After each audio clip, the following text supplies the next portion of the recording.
Demonomata. This is a remake of one of my old videos revisiting the idea that if it were actually possible for dolls to be possessed by a spirit, or multiple spirits, demons if you prefer, then why not androids or even AI quantum computers like the controversial D-Wave? And for those who don't believe in ghosts, spirits, or an afterlife, just consider there is a true story behind movies like the Amityville Horror, based on a true story, or that thousands of people visit haunted locations annually, while many do experience paranormal phenomena that can't be explained away with electronic manipulation, hallucinations, or even mind control. This sort of thing existed well before machinery, which is somewhat of my point here. There is a fine line between spiritual possession and what can be done with psychotronics, as discussed in my previous Silent Holocaust video. Psychotronics allow for brain entrainment and psychic manipulation, the very reason Dr. Robert Duncan titled his book Project Soul Catcher. But while machines are used by humans to control other humans, is there at least some truth behind tales of gremlins or ghosts in the machine? The Deus Ex Machina. As is stated in the following short clip, the quantum computer is meant to access information from other dimensions, parallel universes, which is synonymous with the spirit realm and the origin of demonic entities to many. Specifically zero-point energy as applied to the occult, or even the Akashic record, where information, all past, present, and future human thought, is divined from the astral realm. In a quantum computer, that device can be in this strange situation where these two parallel universes have a nexus, a point in space where they overlap. And when you increase the number of these devices, every time you add one of these qubits, you double the number of these parallel universes that you have access to, until such time when you get to a chip like this, which has about 500 of these bits, you have something like 2 to the 500th power of these guys living in that chip. So the way I think about it is that the shadows of these parallel worlds overlap with ours. And if we're smart enough, we can dive into them and grab their resources and pull them back into ours to make an effect in our world. Now, this may sound very odd to you and bizarre, and in fact, I am using language that a normal theoretical physicist probably wouldn't use, but this is, what I'm telling you is absolutely correct and in line with the way that these things actually work.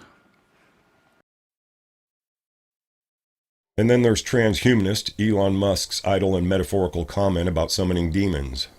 Or is it a literal statement? I mean, with artificial intelligence, we are summoning the demon. You know all those stories where there's the guy with the pentagram and the holy water, and he's like, yeah, you sure you can control the demon? Didn't work out. So we are summoning the demon.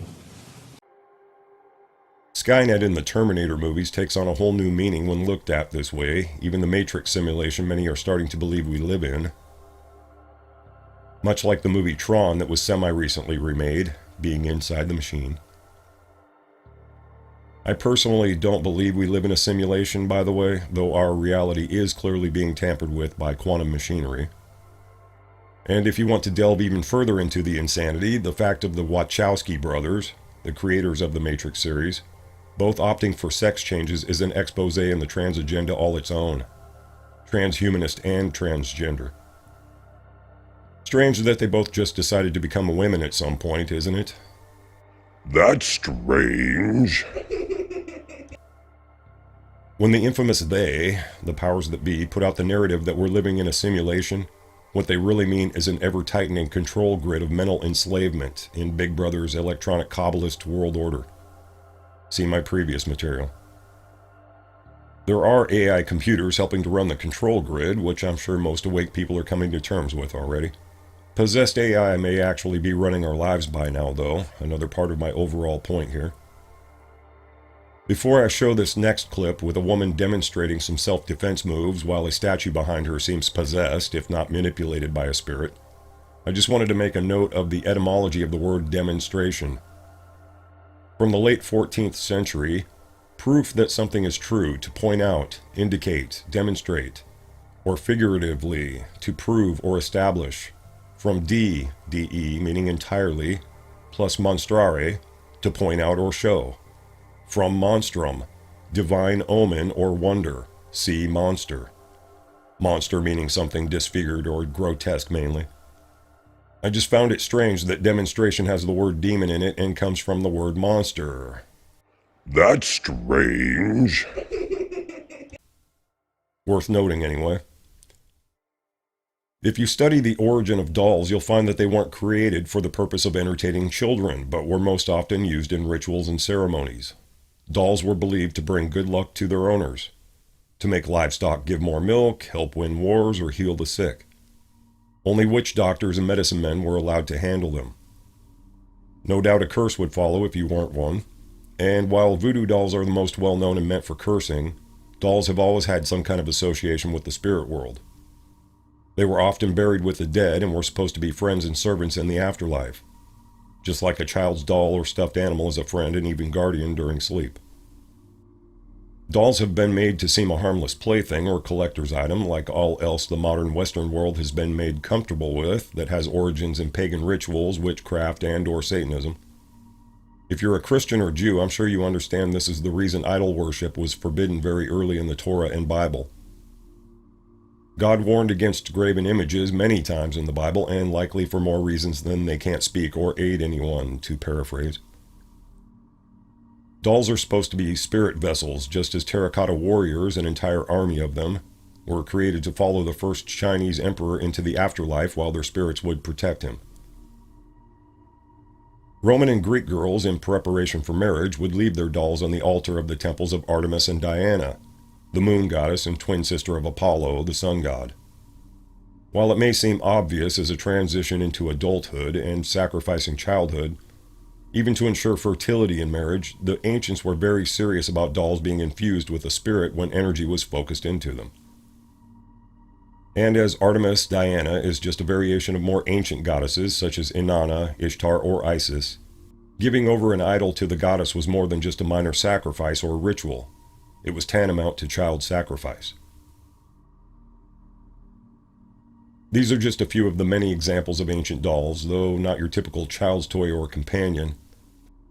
First are Sumerian figurines, most roughly 7,000 years old or older, many of which are associated with ancient so-called aliens, particularly the so-called lizard people statues from the Ubaid period. It's very easy to make assumptions about ancient art, and ancient alien buffs have been proven wrong about many assumptions before, but one thing is for certain. Some of these don't look very human at all.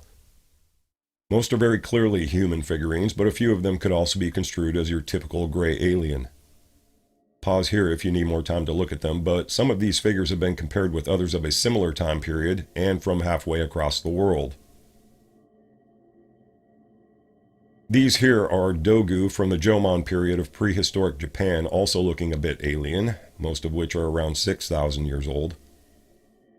I'm not the first to draw a connection between these statuettes, the previous Sumerian figures, the Dogon tribe of Africa, Dogu, Dogon, and even Dagon, the fish god of the Philistines.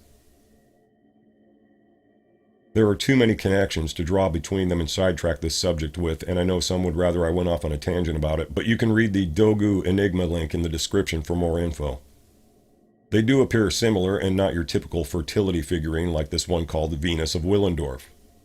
This particular statuette is claimed to be from around 28,000 to 25,000 BCE. It's a very old fertility idol anyway, common with most depictions of the ancient sacred feminine, and given its purpose, we might infer that it had some connection to the spirit world, if not thought to be directly infused with spirit energy by the artist. Like the previous figures, it wasn't meant as a child's toy anyway. Egyptians also had dolls. These are paddle dolls with dreadlocks that remind me of the aliens from the Predator movies. Though really it's because they all depict women, actually. It would take centuries in some cultures before articulate limbs were added, mainly for the benefit of children to play with, but these were also meant as a form of fertility symbol, probably very seldom a toy or a child's companion.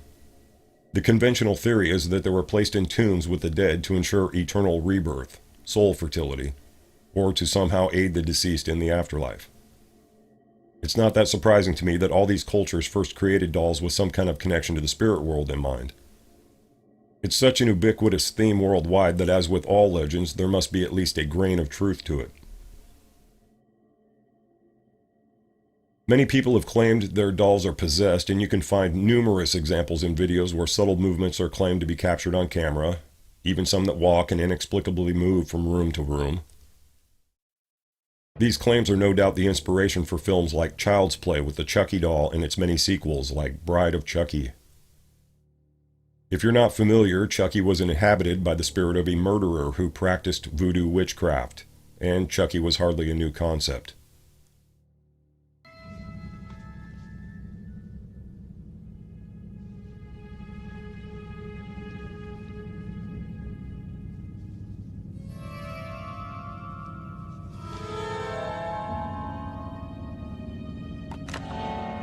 Hi, I'm Chucky. Wanna play? In an old Twilight Zone episode titled Living Doll, Telly Savalas, who played Kojak in the 70s, was killed by his stepdaughter's doll, Taki Tina, for being cruel to her. It was literally the child's protector. She's alive, Daddy, and her name is Taki Tina. My name is Taki Tina, and I love you very much. Will you shut that thing off? My name is Taki Tina, and I think I could even hate you. My name is Taki Tina, and you'll be sorry. Hello? My name is Taki Tina, and I'm going to kill you. By the time companies began mass-producing dolls from plastic molds, they had already gone from spirit vessel and fertility symbol to child's toy and companion. When I first made this video in 2016, I made a comment about a transgender doll being released soon, even though most technically are transgender dolls. And wouldn't you know it, some company decided to jump on the wagon with a Jazz Jennings doll. It wasn't Trans Barbie, renamed Benny, or even questionable Ken, but I knew it would happen sooner rather than later. Some might even say transgender kids are possessed, and I would agree at least insofar as mass mind control and chemical ingestion. No doubt there's also a spiritual connection, though the trans agenda is all about having no identity while needing the police state to tell you who you are. This is a theme implied in the animated Tim Burton movie Coraline. Not only is it a direct implication to mind control, it also uses a doll to imply it. Coraline goes through a portal to an alternate reality with creepy button-eyed doll figures who try to trap her there. The portal being symbolic of accessing other dimensions in the occult world, as well as representing a mental transformation, even spiritual. In the movie in particular, it's really a subtle MK Ultra theme, being trapped in a part of your own mind as a slave. And as if possessed dolls aren't enough, there's also the Ghost in the Machine legend that inspired books and movies like Stephen King's Christine. Not only was the machine possessed by a spirit, but it caused a transformation in the people who owned it, possessing them as well. Spiritual mind control. Even though 2001: A Space Odyssey isn't a horror movie per se, the computer HAL 9000 does at least develop an AI personality all its own and isn't that far removed from the theme of possession I'm trying to present here. In the video game Five Nights at Freddy's, the Chuck E. Cheese-like automatons, like the murderous voodoo Chucky doll, come to life at night and chase you around as you try to escape. In this case, they definitely are possessed of evil spirits. There are so many movies about robots and androids going rogue and/or insane, given their anthropomorphized artificial intelligence, like Asimov's famous I, Robot, Blade Runner with Harrison Ford, Westworld, and lesser-known films like Automata with Antonio Banderas, that I won't even bother to try and list them all. Notice the obligatory barren landscape, which represents hell in occult circles as much as it's a common dystopian post-nuclear apocalypse theme in sci-fi movies. It always seems to be there. Most have a similar theme, and I figure I shouldn't have to analyze the Terminator series and how AI can get out of control, leading to the end of humanity. There's a lot of predictive programming happening as we're being bombarded with this theme, just as the Westworld series, remade from the 1973 movie, was rife with what most call Illuminati symbolism. The maze represents the Gnostic spiral of spiritual awakening, for example, and then there's an eyeball and pyramid included, which is pretty obvious. The one common theme among them all is that we'll never be able to tell the difference between man and machine.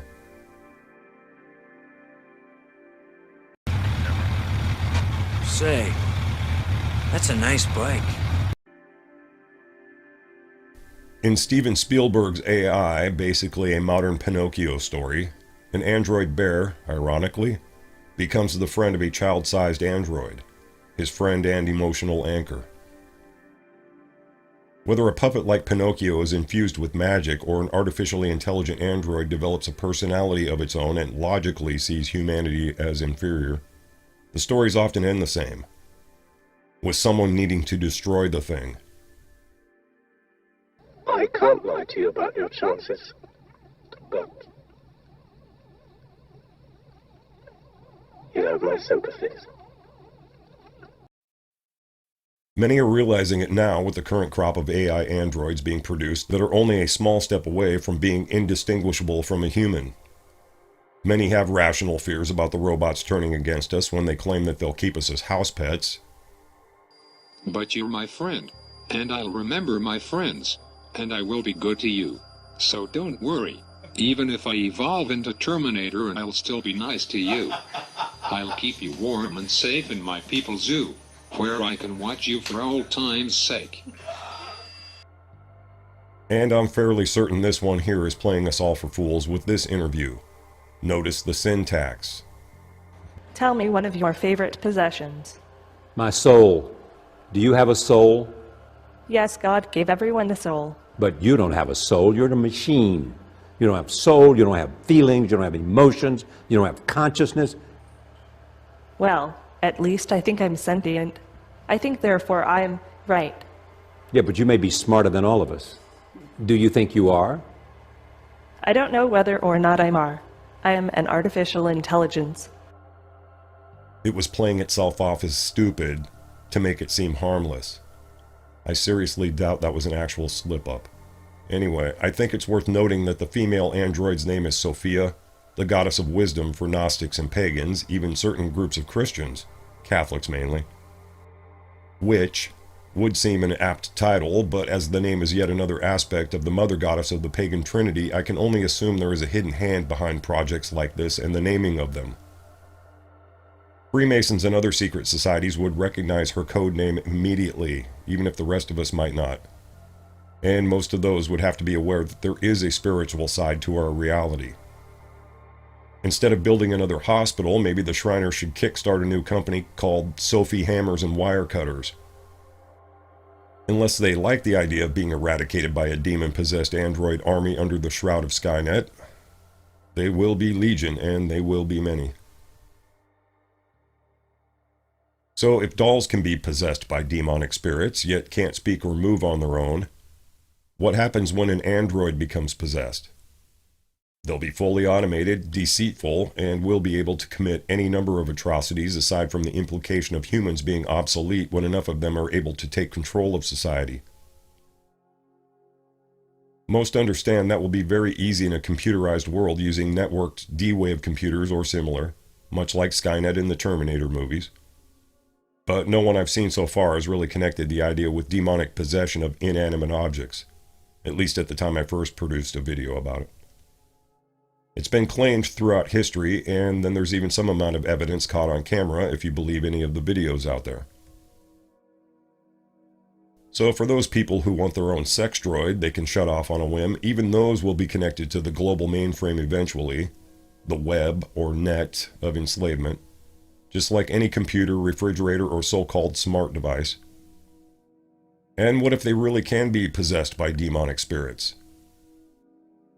I suppose some will say that's not far removed from the brain entrainment and mind control being electronically exerted over society now, and what's the difference? But at least a real person can be pulled out of the matrix and saved. It's hard to believe even satanic witches would want to give over that kind of power to the very demons they go out of their way to try and control in rituals. Given what witches know, someone would have had to bring up the idea of possessed androids by now, and spirits are clearly not just some neutral energy source to be controlled. It begs the question who would be insane enough to do that to themselves and the human race, but maybe it's not human in origin. If you see a pattern with the trans agenda, whether transgender or transhuman, it looks as if we're being made into gray aliens, or demons, of a kind. Gender neutral, controlled by artificial intelligence in a hive-minded matrix. Maybe we're being made into unwitting slaves for the little gray loms like the kind Aleister Crowley, the OTO, and other secret societies have been dredging up from the abyss, or another dimension, for a very long time now. In any case, nothing good can come from any of it, even if it were only artificial intelligence outpacing humanity and seeing us as obsolete, even without the spiritual aspect. In this materialistic, narcissistic culture engineered by the minions of the world order, largely Tavistock, no one asleep in the Matrix is going to question the ramifications of evil robots when a slave droid is presented as a modern convenience.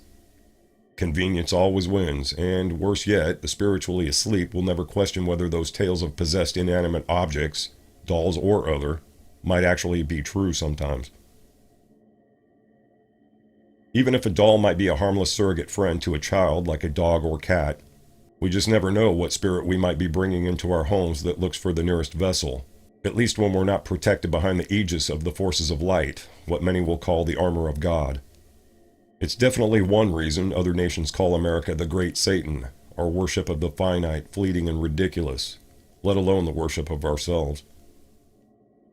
In my own opinion, it's only a matter of time before a possessed AI mainframe and its android legion eradicate the human race, if chemtrails, directed energy weapons, and an engineered genocide by the elite doesn't happen first.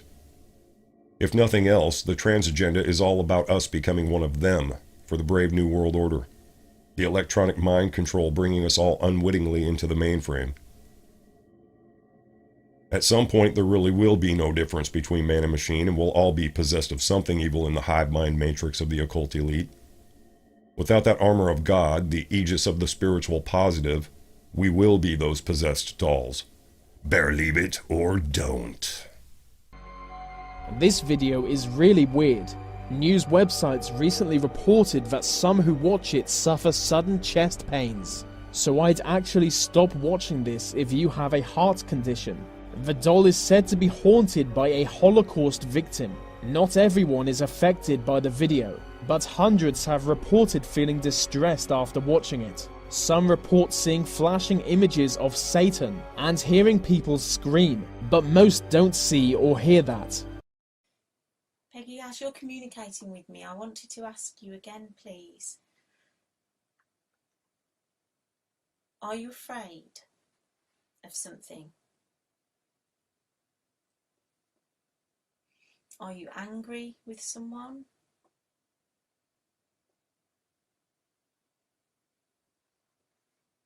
You're angry with someone. Is it someone that hurt you?